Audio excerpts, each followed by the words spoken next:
So kind of just introduce yourself to the camera. Hi, my name is Keneal Baker. I'm from Kingston, Jamaica. I've been here for 3.5 years.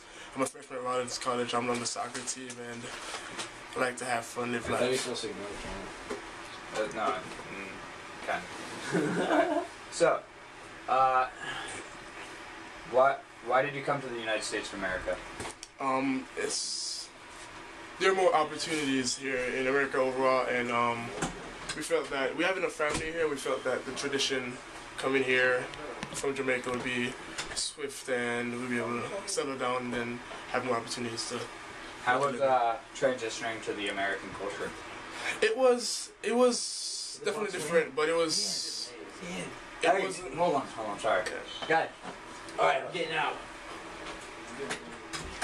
Sorry. How was the transition to the American culture? It was definitely different from Jamaica, but it wasn't extremely difficult because I've had family who have visited here often, almost every summer, so it wasn't that bad. Where is your family located? I have family in New York, New Jersey, here in Orlando, Florida, and even in Canada. Did you know that the 3 places that you said right now, New York, New Jersey, and Southern Florida, are the most highly populated areas of Jamaicans?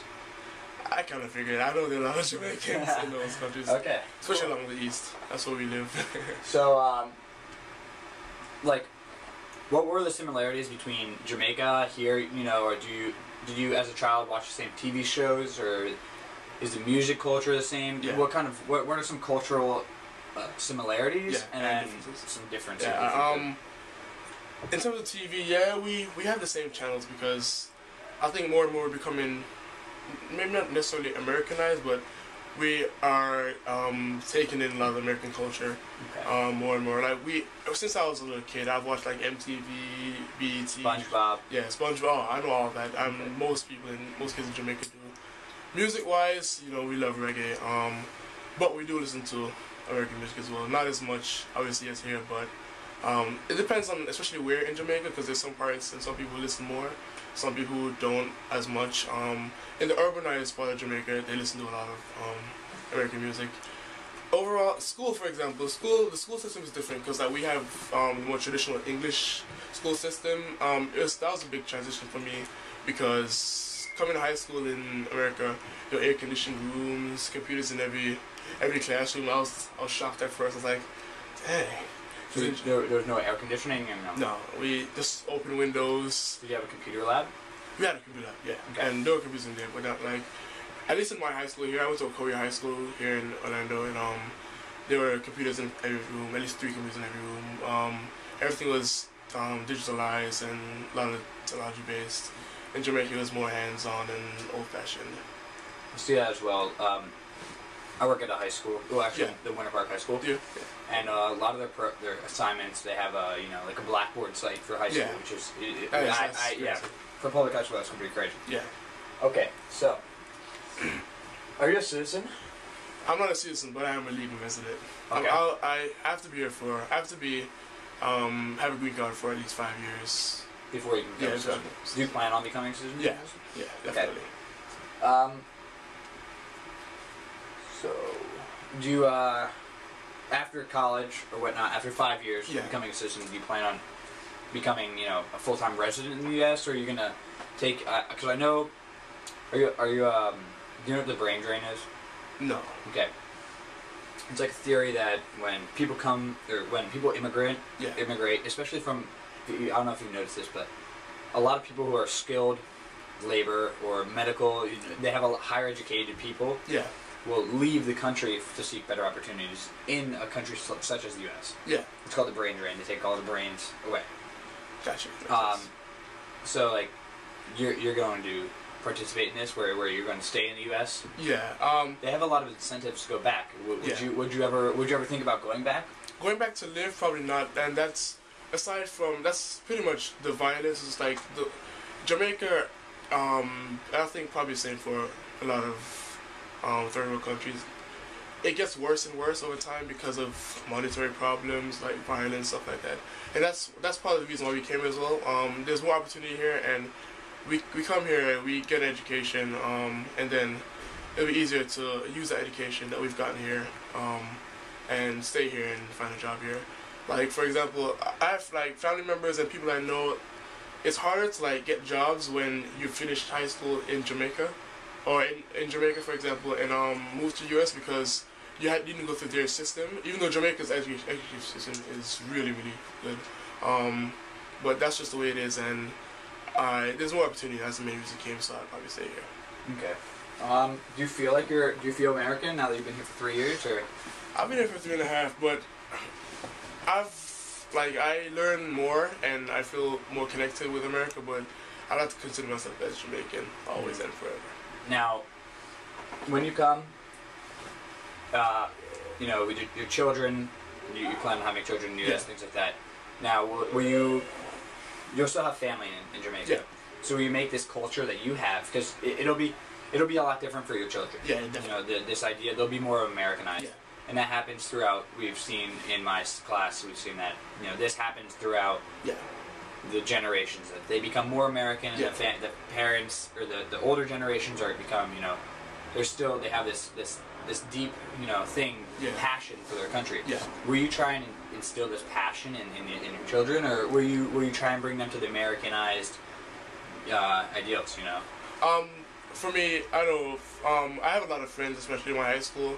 There's a lot of African American of Jamaican descent, and they're gonna grow up in American culture, regardless, because they're gonna meet Americans, you know, socialize with Americans, and there's nothing wrong with that. But I'm not gonna be like, you're Jamaican and you have to act this way. You know, I'm gonna give them sides on both sides, and then they'll be able to, you know, decide what they like.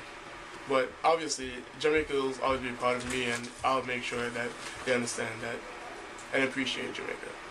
Great answer. So, why did you come to the United States of America? For more opportunities, as I said before.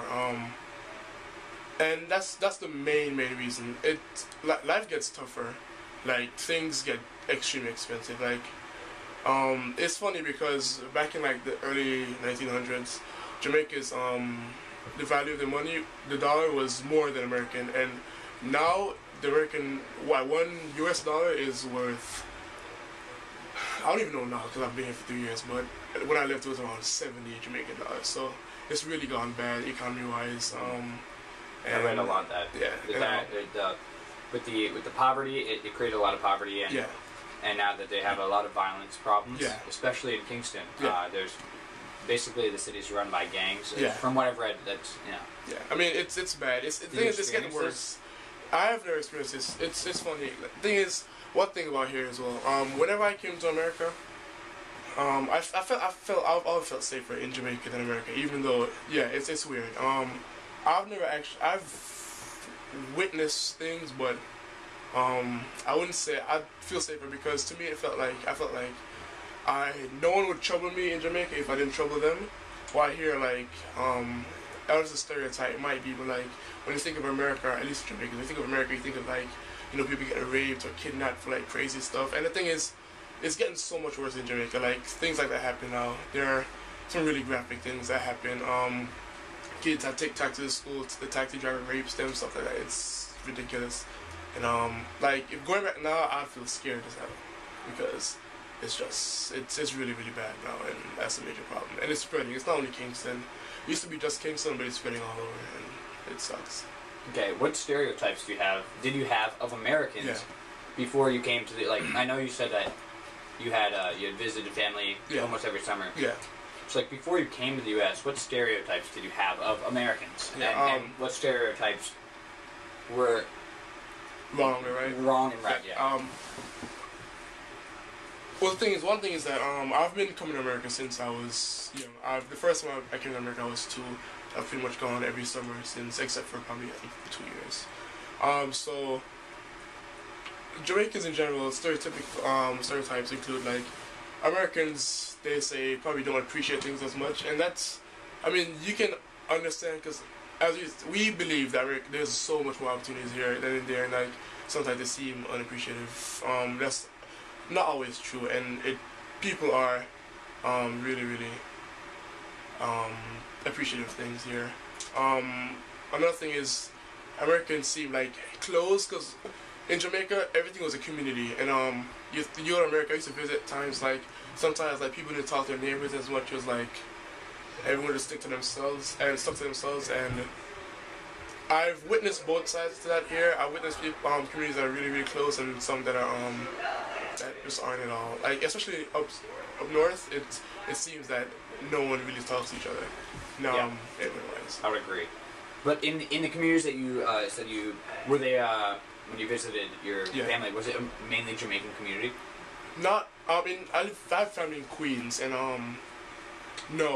they were a mixture, but yeah, okay. Yeah, very diverse. Okay. Was it like Jamaica, or was it like what is an American ideal that you had in your head? Alright, one thing, American roads are a lot cleaner and than Jamaican roads. There are so many potholes in Jamaica, it's ridiculous. We have a rainy season, right? Is that? You have a rainy season? Yeah, Yeah, it's tough to keep roads in condition. Exactly. And I mean the thing is, when like people go to fix roads in Jamaica, they fix it and then it's good and then it goes bad again. It's good, it goes bad and it's much cleaner. That's one thing. And it was different in the setup because things were more relaxed in Jamaica in terms of like for example, if you guys drive on the right side, and yeah. No, we drive on left though. Yeah. You guys drive right. And the thing is, here you have to park facing the direction. In Jamaica, you don't have to and stuff like that. You can just park on any side of the road. Yeah, whatever. It's the houses, especially up north, because in Jamaica all houses are concrete, not wood. Because first of all, we have hurricane season, and that's the main reason. We've got hit by hurricanes. I've never experienced a big hurricane, but my family has. My parents have 3 months, 4 months of electricity and stuff like that. It's similar, and in that the houses are close, especially in New York. The houses are close together. It's like in Jamaica, but a lot of I don't know how to describe it. It's definitely different because everything seems cleaner and it's like more put together.